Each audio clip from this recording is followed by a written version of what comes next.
Assalamualaikum warahmatullahi wabarakatuh. Perkenalkan, nama saya Devi Yulia. NIM saya 7201210001.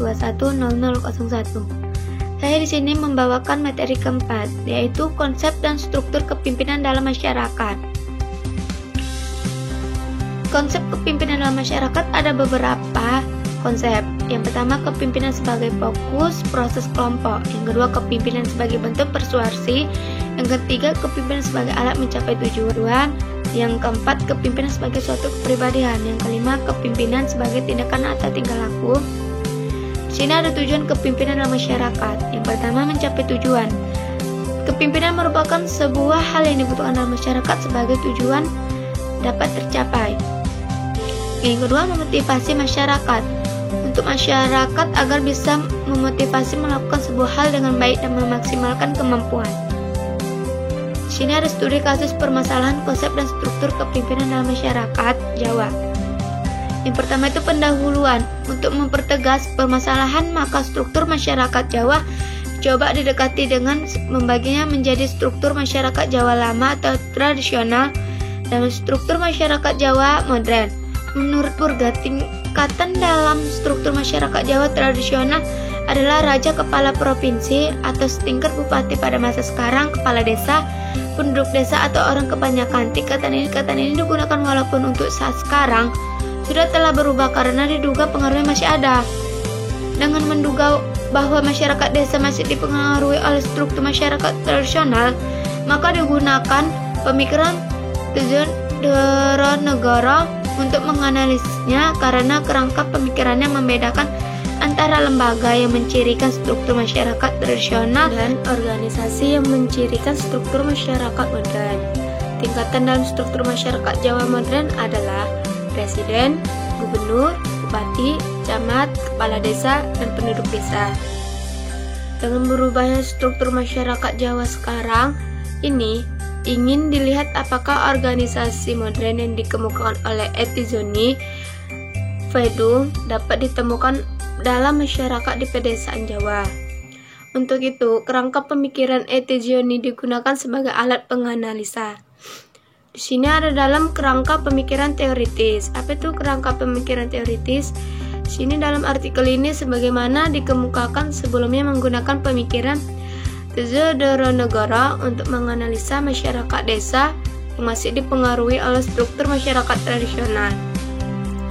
Dalamnya itu ada beberapa kerangka, yaitu yang pertama kerangka pemikiran negara, yaitu 3 penemuan dari beberapa penemuan yang dikemukakan oleh negara dalam lainnya akan dipergunakan sebagai kerangka pemikiran teoritis dalam analisa, yaitu mengendalikan nepotisme, hubungan poliadik, daya hidup, sodality, dan yang kedua itu ada kerangka pemikiran Etienne.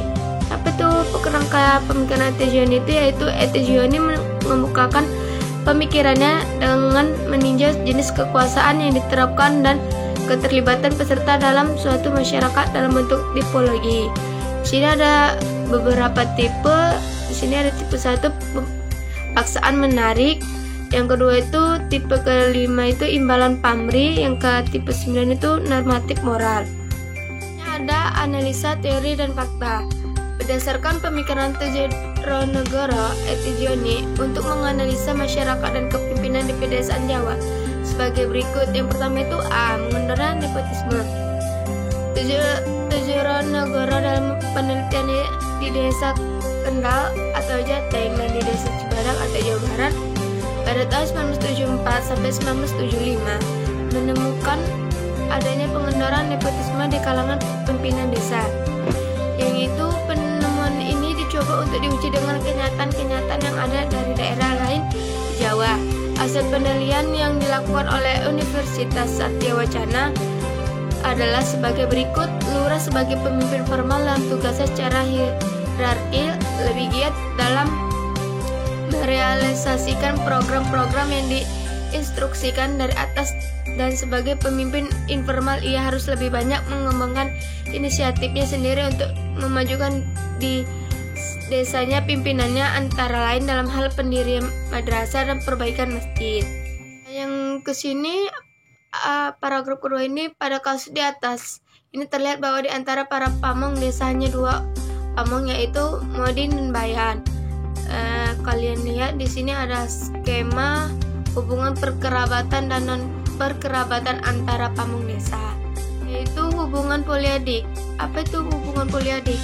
Yaitu hasil penemuan 7 negara di desa Kental dan Cibadak, yaitu adanya hubungan poliadik diuji dengan kenyataan yang ada di desa lain di Jawa. Di sini selanjutnya dikemukakan Williams dan Stato bahwa dengan disingkirkannya mereka yang tidak mempunyai tanah untuk mengambil bagian yang aktif di dalam masalah-masalah LKD mungkin secara tidak langsung. Di sini ada 3 daya hidup sosiality. Daya hidup sosial itu apa sih? Yang dikemukakan oleh Sudanagoro di desa Kental dan Cibadak pada tahun 1977. Ada pada tingkah duku. Wigna itu mengemukakan bahwa suasana pemerintahan di bawah kubu OS kepala desa di sebuah desa di Jabar yang dianggap tidak mempunyai turunan langsung dari kubu sebelumnya. Dari kasus di atas, ternyata bila dihubungkan dengan pemikiran Etizoni, untuk masyarakat desa di Jawa perlu ditambahkan unsur nepotisme sebagai salah satu jenis kekuasaan yang diterapkan dan unsur kesetiaan atau cinta sebagai salah satu jenis keterlibatan peserta.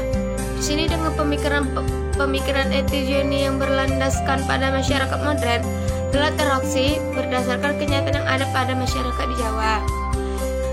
Baik, saya akan menyimpulkan yaitu berdasarkan kerangka tes general negara dan Etizoni diterapkan pada struktur masyarakat dan kepemimpinan di Jawa, maka dapat disimpulkan bahwa yang pertama itu 1. Nepotisme mengendor hanya di beberapa tempat atau desa Jawa, tetapi di desa lain di Jawa masih tetap dipertahankan.